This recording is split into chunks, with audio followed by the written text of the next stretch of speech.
Hello प्यारे बच्चों, नमस्कार। आप सभी का बहुत बहुत स्वागत है। जैसा कि आप सभी को पता है, आज आप लोगों का कक्षा 9वीं का अर्धवार्षिक परीक्षा का पेपर था। हिंदी विषय का कक्षा 9 की हम बात कर रहे हैं। सभी विद्यार्थी अपने पेपर देकर आ चुके हैं। तो आपका पेपर आज किस प्रकार का रहा, ये आप सभी कमेंट बॉक्स में मुझे बताएंगे। साथ ही आप सभी अपने सही उत्तर भी मिलाएंगे।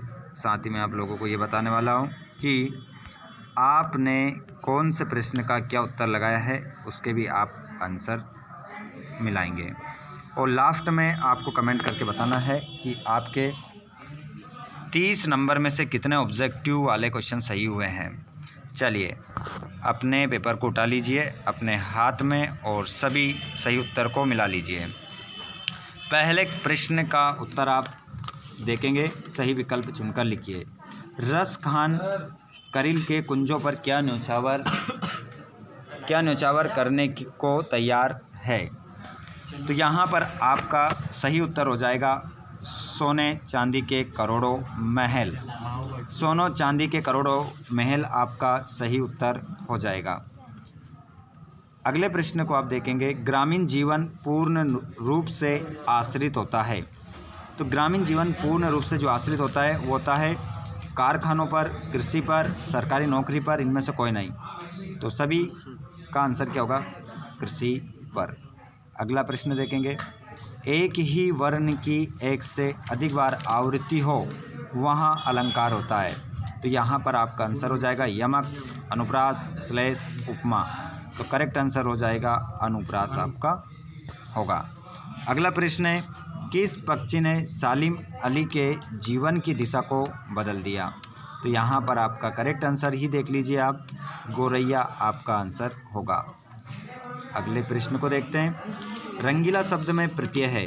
तो देखिए, एक तो मूल शब्द क्या है इसमें, रंग, दूसरा है ईला, बन जाएगा, दोनों को मिलाएंगे रंगीला। तो प्रत्यय हमारा ईला निकल कर आ जाएगा, जो कि ऑप्शन नंबर 2 में दे रखा है। अगले प्रश्न को देखिए, सन 1967 में पुनपुन का पानी घुस आया था या घुस गया था, किस नगर में घुस गया था। तो यहाँ पर बात हो रही है राजेंद्र नगर की, जो कि कहाँ है, बिहार के पटना में है। ठीक है। अगला क्वेश्चन है आपका, उचित शब्दों का चयन कर रिक्त स्थान की पूर्ति कीजिए। प्रश्न नंबर 2 है। अभी आपके 6 ऑब्जेक्टिव पूरे हो चुके हैं, ये दूसरा प्रश्न हमारा स्टार्ट होगा। यहाँ पर आपका आंसर पहला देखेंगे आप, ललद्यत सांसों के कच्चे धागे से आत्मा रूपी खींच रही है। किसको खींच रही है, तो आंसर क्या आ जाएगा, नाव आ जाएगा पहले वाले में। खंड काव्य में जीवन का चित्रण होता है। तो खंड काव्य में जीवन के एक अंश का क्या होता है, चित्रण होता है। रस के प्रकार होते हैं, तो इसका आंसर हो जाएगा हमारा 10। गधे का एक छोटा भाई है, उसका नाम है बेल। अगला प्रश्न देखेंगे, सदाचार का विलोम होता है दुराचार। मेरे नाना पक्के माने जाते हैं, साहब। राइट आंसर आप सभी के मिलते जा रहा है, आप काउंट करते रहें आपके कितने आंसर हो रहे हैं सही। साथ ही साथ वे स्टूडेंट जिन्होंने अभी तक अपने क्वेश्चन पेपर को नहीं मिलाया है, उनको भी आप ज़रूर शेयर करें। और आप चाहते हैं किसी प्रकार आपको social science, maths, English, Sanskrit सभी वीडियोस मिलते रहें, तो आप चैनल को सब्सक्राइब करने के बाद घंटे की बटन को ऑल पर ज़रूर कीजिएगा। क्वेश्चन क्रमांक 3 है, जिसमें आपको सत्य असत्य चुनना है। माखनलाल चतुर्वेदी की रचना साहित्य देवता है। तो इसमें आंसर क्या लिखेंगे आप, सत्य लिखेंगे। पहला आंसर आपका सत्य। मात्रिक छंदों में वर्णों की गणना की जाती है, असत्य। इसका आंसर आपका सत्य हो जाएगा। अगले प्रश्न को देखें, हुजूम का अर्थ है, हुजूम का जो अर्थ होता है जन समूह होता है। तो इसका आंसर आप क्या लगा देंगे, सत्य लगा देंगे। अगले प्रश्न को देखिए, मंगोलों का मुंह लाल होता है। तो इसका आंसर भी आपका क्या हो जाएगा, सत्य हो जाएगा। ठीक है, सत्य लगाएंगे। वे शब्द जो संस्कृत से अपरिवर्तित रूप में हिंदी में ग्रहण किए गए हैं तद्भव कहलाते हैं। इसका आंसर क्या होगा, सत्य होगा। अगला प्रश्न है, विभीषिका से तात्पर्य भयंकरता से है। तो इसका आंसर भी आपका क्या होगा, सत्य होगा। ठीक है। अगले प्रश्न को हम देखते हैं। अगला प्रश्न है आपका विभीषिका से तात्पर्य भयंकरता से। इसका आंसर अपन ने सत्य लगा लिया था। अब आप सभी अपनी जोड़ी को मिलाएंगे। आपने जोड़ी को किससे क्या मिलाया है वो तो आप बता ही देंगे, मिला भी लेंगे। ग्राम श्री पाठ, ये ग्राम श्री पाठ था हमारा, और इसको आप मिलाना था आपको सुमित्रा नंदन पंत से। विभत्स रस का स्थायी भाव क्या होता है? जुगुप्सा होता है। लेखक की नज़र अटक गई प्रेमचंद के फटे जूते पर। मनोरथ में संधि कौन सी हो जाएगी? विसर्ग संधि। संधि उच्चेद क्या हो जाएगा? कमेंट बॉक्स में सभी बताएं। रचना के आधार पर वाक्य के भेद होते हैं 3, और रीढ़ की हड्डी पाठ किसने लिखा? जगदीश चंद्र माथुर ने लिखा। आइए आगे चलते हैं। प्रश्न नंबर आपका आया 5वां। ज्ञान की तुलना किससे की गई? ज्ञान की तुलना किससे की गई? तो इसका आंसर आपका क्या हो जाएगा? आंधी। आंधी आप इसका आंसर लगा लेंगे। अगले प्रश्न को देखेंगे।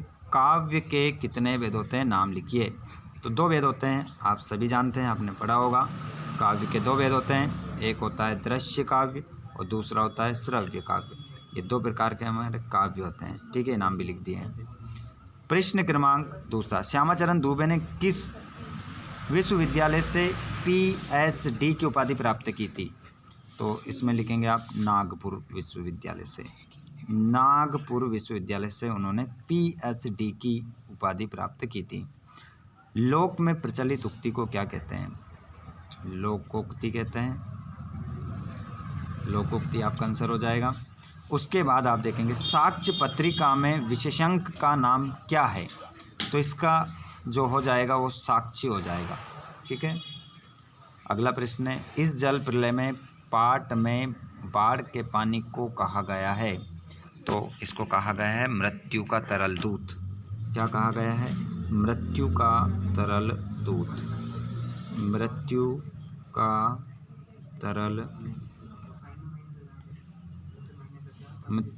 का तरल दूत कहा गया है।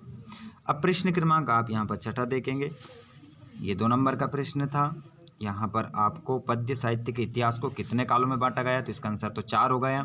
नाम भी लिखना है, ठीक है, तो नाम भी लिखना है और समय सीमा बताना है। तो यहाँ पर नाम मान लो, पहला हम देख लेते हैं आदिकाल।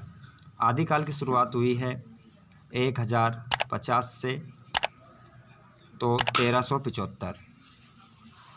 दूसरा है भक्तिकाल 1375 से 1700।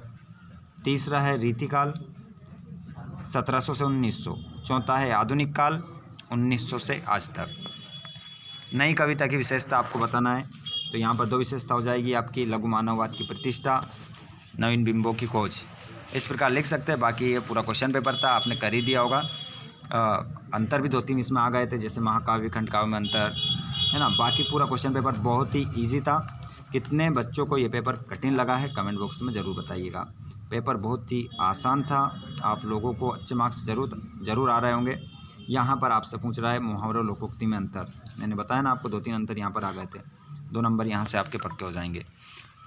अगले प्रश्न को आप देखेंगे। यहाँ पर देखिए संदर्भ प्रसंग बहुत ही आसानी से आप इनको सोल्व कर सकते हैं। और यहाँ पर देख सकते हैं ये संवाद आपको लिखना था। आगे भी आप देख सकते हैं यहाँ पर क्वेश्चन नंबर आपका 22वें में आपको शुल्क मुक्ति का प्रमाण पत्र लिखना था। और क्वेश्चन नंबर 23 में आपको निबंध लिखना था। बहुत ही आसान से इस क्वेश्चन पेपर को आपने हल कर दिया होगा। तो इस प्रकार के वीडियो आपको आगे मिलते रहेंगे। सभी अपने दोस्तों को भी शेयर कर दीजिए। अब आपके कितना नंबर का क्वेश्चन पेपर बना है कमेंट बॉक्स में ज़रूर बताइएगा। धन्यवाद। Thanks for watching.